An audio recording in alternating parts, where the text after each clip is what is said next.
Graça e paz do nosso Senhor Jesus. É uma alegria, um prazer estar aqui na igreja de vocês, falando um pouco do que Deus tem feito no sertão brasileiro, que Deus tem feito ali na Carnaíba do Sertão. E é uma alegria imensa estar aqui fazendo a abertura da campanha de missões da igreja de vocês. A minha igreja, ela é uma igreja feita de madeira e teto de plástico, lá na Carnaíba do Sertão. Você entra na cidade de Juazeiro, roda aí uns 40 quilômetros, chega na Carnaíba do Sertão, que é um povoado da Carnaíba, e depois você entra 8 quilômetros de estrada de chão até chegar na minha igreja, lá no meio do mato. A minha igreja, ela tem 50 pessoas, que o coração bate em missões. Ela é uma igreja missionária, ela começou a campanha de missões, é um povo que tira o sustento da roça. O dinheiro que elas têm de oferta para se manter é tudo com aquilo que eles plantam. E é interessante que uma das senhoras lá do campo, ela falou assim: Samuel, com o meu dinheiro eu pago a minha conta de água, de luz, coloco o crédito no telefone, eu faço qualquer coisa com o meu dinheiro. Mas para missões é oferta consagrada ao Senhor. Então, de tudo aquilo que eu faço, eu separo a oferta para o Senhor. Aquilo ali eu não mexo. Eu posso ficar com fome, mas aquilo que Deus colocou no meu coração, eu honro com a minha palavra. E eu digo uma coisa: Deus nunca me deixou passar fome. Então isso é maravilhoso, a gente ouvir pessoas do sertão falar isso para a gente missionário. Isso é que nos dá gás para continuar essa jornada. Eu falar para os irmãos, uma igrejinha feita de madeira lá no meio do mato, elas fizeram um alvo desafiador de missões nacionais, que foram R$8.300. Uma igreja com 50 pessoas lá no meio do mato, fora o número de PGMs. Então a gente está com média aí de bater os R$10.000 de campanha de missões nacionais. Então assim, são pessoas que vibram com isso, são pessoas que estão realmente vivendo isso, são pessoas que saem da casa para evangelizar, para conhecer outras pessoas nas outras comunidades. Eu estava conversando com um pastor, que a comunidade do Carnaíba do Sertão, ela abre porta para 5 comunidades vizinhas. E essa comunidade, esses irmãos que foram alcançados, eles estão alcançando essas famílias também ao redor da nossa igreja. Então, é uma história que eu quero compartilhar com os irmãos, é a respeito de seu José. O seu José, ele mora a 8 quilômetros da nossa igreja, na Carnaíba do Sertão. O seu José, ele está fechando aí uns 80 anos, 70 para 80 anos, não me recordo bem. Mas quando a gente conheceu o seu José, ele estava na casa do tia dele, nessa comunidade, e a gente chegou para levar uma cesta básica para aquela comunidade que a gente nunca tinha andado lá. E quando a gente andou lá, a gente conheceu esse idoso, que nunca ouviu falar de Jesus, há tão perto de nós, há tão próximo de nós, 8 quilômetros de distância, a gente se deparar com a história de alguém que nunca ouviu falar de Jesus. E às vezes isso é assustador para nós que é missionário. Nós que somos cristãos, eu fico preocupado. Eu fico bastante preocupado quando eu olho pessoas tão próximas de mim que nunca ouviram falar do Evangelho da Salvação. O seu José, ele se converteu, ele faleceu, acho que estou em torno de 70, 80 anos. Ele faleceu, aí a gente não conseguimos batizar ele, mas ele se converteu a Cristo, ele virou membro da nossa igreja, e para a glória de Deus, a família dele também foi alcançada para Jesus. Amém? Então eu me chamo Samuel, eu moro ali em Juazeiro, da Bahia. O irmão joga o slide aqui, meu querido. Essa é a minha família missionária, Radical Sertanejo. Esse de camisa listrada é o pastor Harrison, que ele é o coordenador do Radical Sertanejo. Deus me deu o privilégio de ter um coordenador, um mentor, um pastor e um pai, tudo na mesma pessoa. Porque eu estou no campo a qual ele coordena, ele também é o coordenador Radical Sertanejo e do projeto de formação missionária. Essa é a turma que Deus nos deu, do Radical Sertanejo. Está faltando aí umas 20 pessoas, que essa foto é do PFM passado. Então já se formaram mais 2 turmas do Radical Sertanejo. Está precisando atualizar a foto aí, mas por conta da pandemia não houve esse encontro ainda. E Deus me abençoou com uma esposa maravilhosa também, que é a Ariane Caroline, ela é missionária. Quando eu entrei para o projeto Radical Sertanejo, foi na formatura dela. Eu conheci ela já da igreja dela, ela me chamou para a formatura dela, eu fui, conheci o projeto, virei missionário.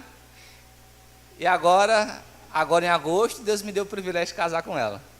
Então, dia 8 de agosto desse ano, nós casamos, mesmo em meio à pandemia, Deus nos abençoou com tudo, a festa foi maravilhosa, a nossa lua de mel.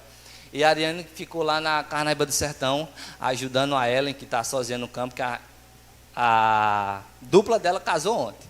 Então, você quer casar? Vai de sertanejo. Brincando, tá, meus irmãos? Mas Deus tem abençoado muito aquele pessoal lá da Carnaíba do Sertão, e o povo radical está casando com o povo radical, para a glória do Senhor Jesus. Essa é a minha igreja, que eu falei na Carnaíba do Sertão. Ela é feita de madeira, e aquele teto ali é de PVC. Então, aí é onde nós nos reunimos para fazer os cultos, onde Deus trabalha o nosso coração, é nessa igrejinha. Eu amo essa igreja.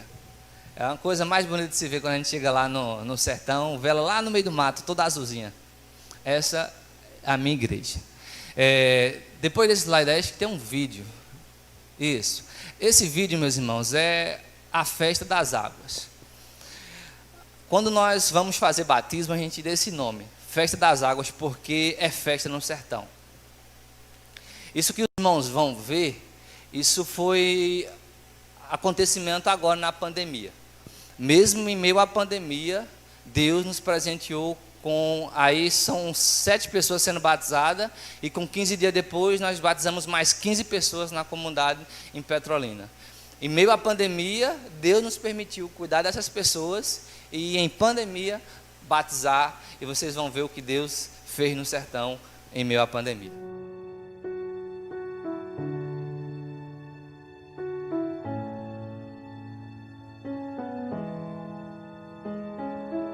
Em abril, nós tínhamos um grande povo, uma grande multidão aqui para batizar, mas por conta da pandemia, do isolamento, foi cancelado tudo isso. Mas os irmãos continuaram desejosos e hoje, aqui no sertão, nós teremos aqui a festa das águas. Porque, meus irmãos, nós não podemos parar. Então nós precisamos e pedimos a vocês que vocês continuem segurando as cordas, porque nós estamos avançando aqui no sertão.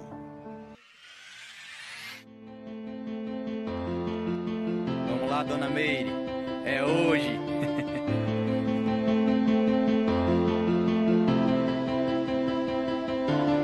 Realmente a tua presença, meu Deus, que eles vibrem com esse momento, meu Deus, de estarem celebrando, meu Deus, mais uma ordenança do Senhor, que é o batismo, Pai.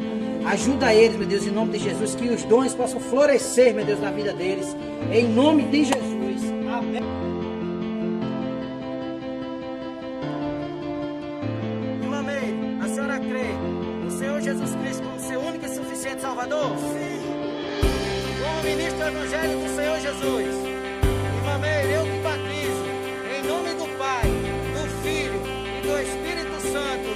Amém.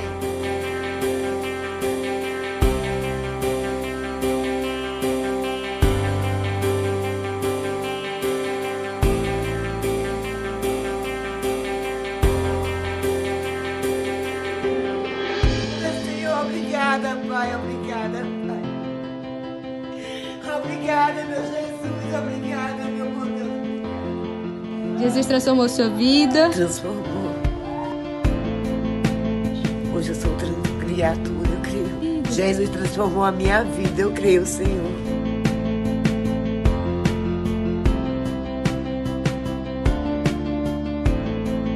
Ela está vindo agora e logo após ela vai vir o esposo dela. Jesus está transformando as famílias do sertão. Ela vai ser batizada e daqui a pouquinho o esposo, Jesus transformando as famílias do sertão. Jesus transforma a minha família. Que coisa linda, pastor. Esposo da Jaime que antecedeu agora o batismo. Andrei, você crê que o Senhor Jesus Cristo é o seu único e suficiente Salvador? Sim. Como ministro do Evangelho do Senhor Jesus, eu te batizo em nome do Pai, do Filho e do Espírito Santo. Amém.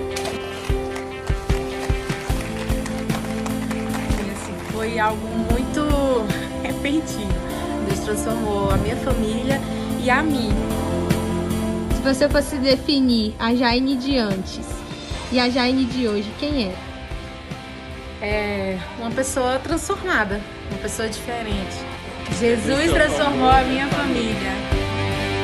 Como ministro do Evangelho do Senhor Jesus, eu te batizo em nome do Pai, do Filho e do Espírito Santo.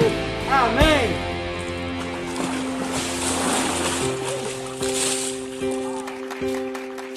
Desde os 15 anos, envolvido ali no alcoolismo, e Jesus libertou para a honra e glória dele.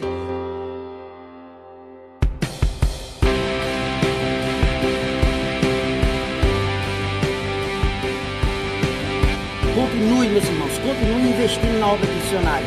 Continue investindo nessa obra. Continue orando por nós. E muito obrigado por tudo aquilo que vocês têm feito aqui pelo nosso sertão. Isso foi lá no nosso sertão. Isso é maravilhoso de se ver o que Deus fez com essas pessoas. A primeira mulher que foi batizada, a Dona Meire, quando a gente encontrou essa mulher, dava medo de olhar para ela.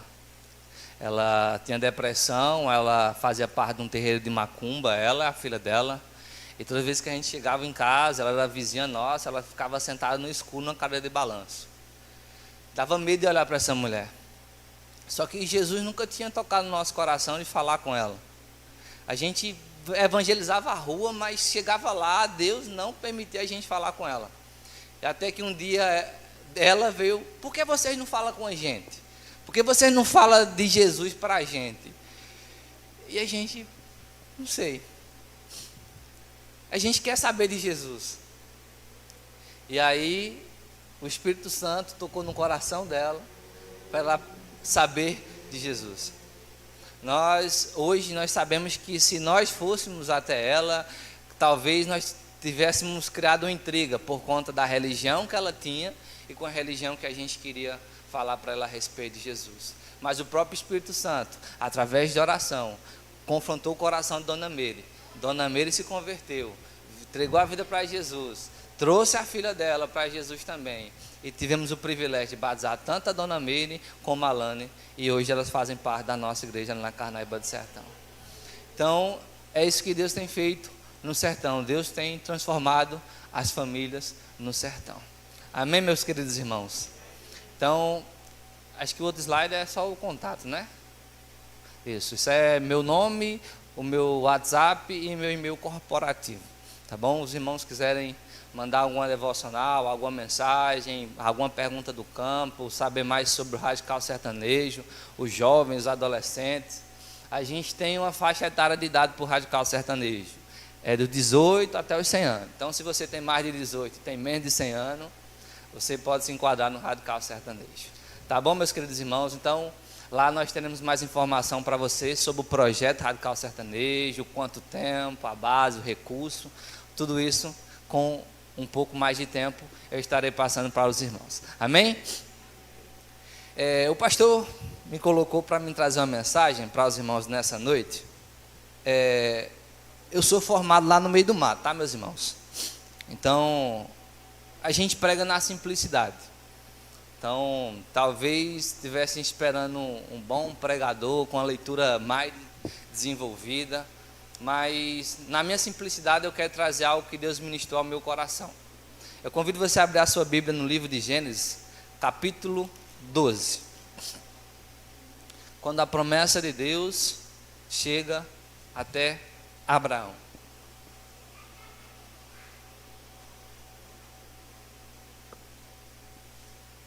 Quando Deus me deu essa mensagem, quando Deus ministrou essa mensagem no meu coração, eu estava fazendo a devocional no Salmo 140. Salmo 40. Esperei com paciência no Senhor. E quando eu estava lendo essa devocional com a minha esposa, a gente conversando sobre o texto, ela falou: Samuel, para a gente esperar com paciência no Senhor, a gente precisa viver pela fé. Entender que Deus vai cuidar de tudo, que Deus vai suprir a nossa necessidade.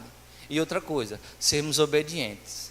Então, quando ela falou aquilo, me remete logo a Abraão, que foi o pai da fé. Gênesis capítulo 12, versículo 1 vai falar assim: ora, o Senhor disse a Abraão: sai da tua terra, da tua parentela e da casa de teu pai para a terra que eu te mostrarei. Então, a palavra do Senhor veio a Abraão nesse capítulo, e aí ele larga tudo e sai, assim como a palavra do Senhor falou. Todos conhecem essa história? Então, ele saiu. E chegando no capítulo 16, ele recebe uma promessa, a qual foi no capítulo anterior, que ele seria pai de multidões. Só que a esposa dele não podia gerar filho. Então, no capítulo 16 de Gênesis, a esposa dele e eles querem dar uma ajuda para Jesus, para Deus. E a esposa dele entrega a sua criada, concubina, né, Agar, para gerar um filho. E assim ele tem esse filho. E o primeiro tópico que eu quero trazer para os irmãos, dentro daquilo que eu falei, é sobre esperar o tempo certo de Deus. Abraão, quando ele começou a atropelar esse tempo a qual Deus tinha determinado para ele ser pai de multidão, ele quis dar esse jeitinho para Deus, em gerar um filho com Agar, com a serva, que naquele tempo podia. Só que esse jeitinho que ele quis dar para Deus, ele atropelou o tempo. E com esse atropelo de tempo, coisas ruins aconteceram. Porque a esposa ela começou a ser desvalorizada pela serva. A serva ela começou a tirar onda da dona da casa, começou a ironizar, dizer que ela não podia dar filhos e ela poderia dar filhos. Então, imagine o tamanho da dor de cabeça que Abraão ele arrumou.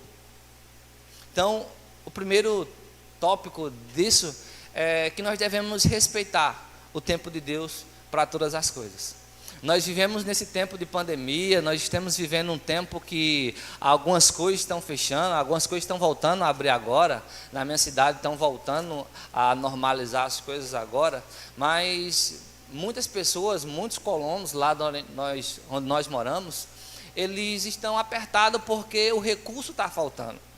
E quando Deus me deu essa mensagem, depois do culto, alguns irmãos veio falar comigo, disse: Samuel, era a mensagem a qual eu estava buscando a Deus, porque eu já estava para fazer um empréstimo com a agiota, para comprar, para me investir na terra, para me vender.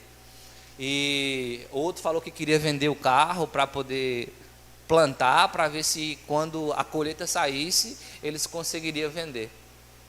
E quando eu ministrei essa palavra, eles entenderam que não era tempo daquilo. Hoje eles entendem que essa mensagem foi crucial ao coração deles, porque com a volta do Ceasa, os produtores estão conseguindo vender a sua mercadoria, vender as suas frutas, e para a honra e glória do Senhor Jesus, Deus tem abençoado a família do sertão. Então, que nós possamos entender e esperar o tempo certo de Deus, porque quando nós esperamos o tempo certo de Deus, as coisas fluem da maneira certa, da maneira correta. Quando eu fui organizar as coisas do nosso casamento, o meu e da Ariane, a gente decidiu: filha, a gente vamos casar dia 8 de agosto. Como será isso na pandemia? Não sei. Vamos esperar o tempo certo de Deus. Nós namoramos 2 anos, nesse período de namoro, noivado até o casamento, e nós respeitamos cada tempo, para cada coisa. Eu só vim beijar a minha esposa no altar. Eu conheci a minha esposa, eu orei por ela 8 meses. Depois de 8 meses eu fui dizer para ela que eu estava orando por ela. Ela nem sabia que eu orava por ela. Depois a gente orou 2 meses juntos e a gente decidimos namorar. E namoramos, noivamos, e a primeira vez que eu dei um beijo na minha esposa foi no altar, dia 8 de agosto. E eu garanto para os irmãos, foi a melhor coisa que nós fizemos nesse período de relacionamento. Respeitar o tempo certo de cada coisa. E Deus nos abençoou. Deus nos abençoou em tudo, em tudo, em tudo, em tudo. Não nos faltou nada. Sabe o que é nada? Eu gosto de falar, quando eu lembro da minha lua de mel, eu falo assim: Deus cuidou da gente até nos 2%. Porque os irmãos sabem, quando o telefone chega em 5%, para desligar e acabou. E a gente viajou quase 40 minutos com o telefone em 2%. A gente não sabia a rota, a gente entrou num estadual lá que não tinha placa, sinalização. E a gente: Deus, segura esse GPS até a gente chegar na BR. A gente rodou. Quando chegou na placa que tinha Tamandaré, o telefone, apagou. Então Deus cuidou da gente até no 2%. Então, Deus foi muito bom conosco. E o segundo tópico que eu quero compartilhar com os irmãos é a obediência. Quando Abraão ele entendeu o tempo certo de Deus para a vida dele, que ele começou a organizar a vida, Deus deu o filho da promessa, que foi Isaac. Então, quando ele chega, vem a questão da obediência, da fidelidade de Abraão. Porque quando o filho dele nasce, Deus pede o filho como sacrifício. Diz, eu quero que você sacrifique seu menino aí. E ele, na obediência a Deus, assim ele prepara tudo e sobe para um monte. Até o filho perguntar, pai, cadê o sacrifício? E ele, sendo obediente a Deus, temente a Deus, ele fala, Deus proverá. E quando ele preparou tudo para o holocausto, quando ele foi sacrificar o filho, assim, soou a voz do céu e estava o cordeiro lá, amarrado lá num galhozinho, preso no galho. Então, quando Abraão foi obediente a Deus, ele presenciou coisas extraordinárias. Ele viu Deus abençoar ele na velhice, porque a esposa dele não poderia dar filhos. Ele esperou o tempo certo, assim Deus o abençoou, e ele foi obediente até o último instante a qual Deus falou o coração dele para não fazer aquilo com o filho. Ele foi obediente. E que nós possamos ser obedientes naquilo a qual Deus nos pede para fazer. Se é para fazer uma visita, se é para orar pelo irmão, se é para cuidar do pastor, de ir para o campo missionário, seja obediente naquilo a qual Deus tem chamado você para fazer. E seja obediente à voz dele. Sejam servos tementes a Deus. Busque santidade. Esqueça as coisas que trazem alegria à carne. Busque aquilo que traz alegria ao coração de Deus. Porque quando você vive em obediência a Deus, meus irmãos, coisas extraordinárias acontecem. Quando você vive na obediência a Deus, você é surpreendido por tantas coisas. Deus, Ele cuidou de nós em tudo. Até hoje Ele está cuidando. Basta cada um de nós sermos obedientes a Deus. Então que nós possamos, irmãos, respeitar o tempo certo de Deus para todas as coisas e sermos obedientes àquilo a qual Ele nos instrui a fazer. Amém? Então, essa é a mensagem a qual Deus tocou no meu coração para compartilhar com os irmãos. Que Deus continue abençoando a vida de vocês grandemente. O meu slide ele não tem a foto da minha família mesmo, da minha família materna, dos meus pais. A família missionária foi uma família que me acolheu. Eu sou o único batista no meio da minha família todinha. A minha oração todos os dias é que eu consiga ganhar minha família para Cristo. E eu não canso de pregar o evangelho à minha família. Todas as vezes que eu tenho a oportunidade de falar do que Deus fez na minha vida, o quanto Deus me livrou de tantas coisas, eu não perco a oportunidade de falar do amor de Deus para a minha família. Eu ainda vou ver a minha família todinha ganhada para Cristo, em nome de Jesus. Então, esse é o tema da nossa campanha, porque Ele me amou. Esse tema, ele fala muito ao meu coração e à minha vida. Eu tenho quantos minutos ainda, pastor? Tá bom. Eu quero compartilhar um pouco do meu testemunho com os irmãos. Eu contei a história do campo missionário, trouxe uma mensagem e eu quero compartilhar um pouco do que Deus fez na minha vida. Porque esse tema ele é tão familiar para mim, porque Ele me amou. Como eu já compartilhei com os irmãos, a minha família não é cristã. A parte dos meus avós, por parte de mãe, eles são da Congregação Cristã no Brasil. E a minha mãe não é crente, meu pai era músico. Meu pai me fez e se ficou no mundo. Eu vim conhecer meu pai quando eu tinha 23 anos de idade, 22. Então, eu nunca tinha visto meu pai. Então, a minha mãe, quando ela estava grávida de mim, ela estava disposta a abrir mão de mim. Então, no dia que eu nasci, tinha um casal na porta do hospital para me adotar. A minha mãe não estava disposta a cuidar de mim. E Deus toca no coração dos meus avós para me buscar na maternidade. E aí eu vejo o amor de Deus sobre a minha vida no dia do meu nascimento.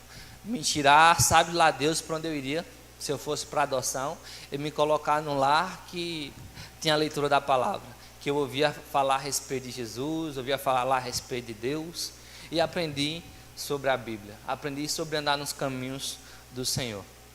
E esse período da infância, a gente viveu numa cidade chamada Sobradinho, que é uma cidade vizinha à Petrolina. A gente morava na zona rural, foi uma infância bastante tensa, bastante castigada, porque nessa época era muita seca, a gente realmente passava fome, eu e meu irmão, a gente comia na escola e passava o restante do dia com fome, ia comer só no outro dia quando a gente chegava na escola, no outro dia. E a gente viveu um período da infância assim, realmente passando fome, comendo uma merenda e comendo um biscoito chamado mata-fome, que é feito de rapadura. Comia esse biscoito, metia um copo d'água para dentro e é o que Deus sustentava, ia trabalhar, capinar, plantar, para quando chovesse a gente colher milho e feijão. E aí por 3 meses era feijão, milho e miúdo de carne, tudo numa panela só, tá, meu irmão? Tacava o feijão, o milho, a carne, tudo na panela só e tinha que comer e dar glória a Deus pelo que tinha. E Deus, a gente orava para Deus para que Deus não permitisse que meus avós morressem naquela miséria, que a gente pudéssemos sair dali. E quando eu estava completando os 13 anos de idade, Deus nos deu o privilégio de vir para Petrolina, para a cidade grande. E nessa vinda, meus pais conseguiram se aposentar. Eu chamo meus avós de pai, como eles me criaram. Então, os meus avós, eles conseguiram se aposentar. E Deus abençoou a nossa família. Deus abençoou a nossa família. Meus avós construíram uma bonita casa lá na cidade. E quando Deus estava mais me abençoando, eu virei as costas para Deus. Eu com 13 anos de idade, por eu não ter pai, a alegria que eu queria preencher o meu coração, eu fui buscando as coisas do mundo. E com 13 anos de idade eu saí da minha casa, eu me envolvi com droga, com crime. E a vergonha de fazer aquilo me impedia de voltar para a minha casa. Então eu com 13 anos de idade eu virei morador de rua. Então eu dormia na rua, dormia debaixo da ponte e à noite eu ia virar os baldes de lixo das lanchonetes para poder me alimentar. Se você acha que a pobreza de Sobradinho era pior, foi não, meu querido irmão. Acho que a pior vergonha do ser humano é morar no meio da rua e virar balde de lixo para comer comida que as pessoas não quiseram mais. E até os 21 anos de idade eu morei na rua, dos 13 até os 21 anos de idade. Deus teve misericórdia em mim, não permitiu que Satanás tirasse a minha vida. Mas eu vi coisas muito feias na droga. Eu vivi e presenciei coisas horríveis. Conheci pessoas que tinham ótimas condições de vida, que tinha 3 formas de falar, tinha línguas diferentes, pessoas formadas, doutores, pessoas que tinham diploma na rua, na dependência da droga. E quando eu tinha 21 anos de idade, em um sopão, chegou um senhor, ele falou para mim: filho, quando a gente está no fundo do poço, a gente só pode olhar para um canto. Porque quando a gente olha para o chão, a gente só vê terra. Quando você olha para o lado, você só vê parede. Mas quando você olha para cima, você consegue ver o céu. E hoje, Jesus está te chamando para olhar para o céu, porque Ele quer te dar uma nova vida. E naquela noite, aquilo ficou martelando na minha cabeça. A vida que Deus queria me dar, porque aquela vida que eu estava, eu não queria mais. Há uns dias atrás, antes dessa visita, a minha oração a Deus era: Deus, quando eu dormir, tira a minha vida, porque eu não tenho mais ânsia de viver. A minha oração, todas as noites que eu ia dormir, eu orava assim a Deus: Deus, quando eu dormir, tira a minha vida. Eu não tenho um motivo para viver, eu não tenho razão, eu não tenho direção para viver. Quando eu dormir, não deixa eu acordar, não. E por alguns dias, até esse Senhor aparecer na minha vida, e eu fui para um centro de recuperação. E lá, Deus começou a trabalhar no meu coração a respeito do Evangelho, do amor de Jesus, do perdão e da misericórdia para a minha vida. E foi com 22 anos de idade que eu comecei a orar, chamando Deus de Pai. E liberei o perdão, aquilo que me aprisionava na rua e na dependência da droga, porque eu tinha um rancor contra meu pai, porque ele tinha me abandonado. Então eu culpava tudo aquilo que eu estava vivendo sobre meu pai. E quando eu entendi que eu tinha um Deus que era meu pai, que Ele cuidava de mim, Ele me amava, independente das coisas que eu tinha feito, Ele estava ali para me perdoar, eu me vi na obrigação de perdoar meu pai. E aí, no outro ano, eu tive o privilégio de conhecer ele. Eu nunca dei um abraço ao meu pai, mas a gente conversa pelo WhatsApp, e graças a Deus a gente tem um relacionamento bom, amigável, a gente tem conversado. Eu conheci a minha família por parte de pai também, Deus me deu esse privilégio. E quando Deus me resgatou da vida da droga, eu vi a necessidade de resgatar outras pessoas também da vida da droga, da perdição. E aí eu comecei a fazer esse trabalho de evangelista, de cuidar de pessoas, trazer pessoas para o centro de recuperação e falar do amor de Deus, daquilo que realmente Jesus é na vida das pessoas, aquilo que Jesus pode fazer e transformar a vida delas. E aí esse percurso foi na Igreja Batista Emanuel, depois eu fui para a PIB de Petrolina e depois eu fui para o Radical Sertanejo e faço parte dessa história a qual eu contei no início para vocês. Então, meus queridos irmãos, esse tema ele é muito forte para mim, porque ele me amou.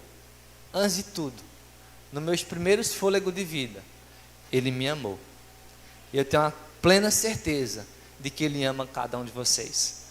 Cada um dos irmãos que também está assistindo o culto, que Deus possa abençoar a vida de vocês. Então, eu sou resultado daquilo que vocês ofertam em campanha de missões nacionais.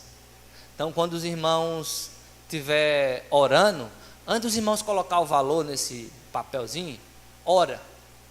Lembra desse missionário aqui, lembra do povo sertanejo. Você ora. E depois que você orar, você estipula um valor para colocar, para abençoar tanto o povo sertanejo como o trabalho da igreja local também. Eu não trouxe a ficha Ziampam porque eu cheguei ontem, então eu não trouxe a ficha para alguns irmãos se querem adotar, porque eu necessito disso.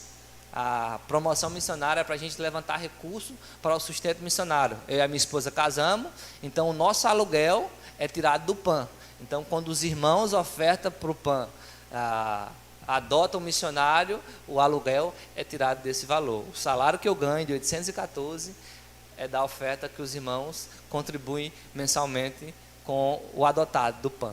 Então, se os irmãos quiserem me adotar, o contato é aquele que estava ali no grupo, na tela.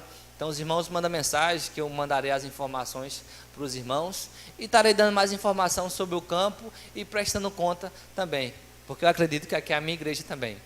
Quando eu recebo o convite para vir pregar na igreja, a qual os irmãos me acolhem bem, eu me sinto em casa. Então, que Deus abençoe a vida dos irmãos, esteja orando pelo sertão, pela minha vida e pela minha esposa também, tá bom? Que Deus nos abençoe grandemente.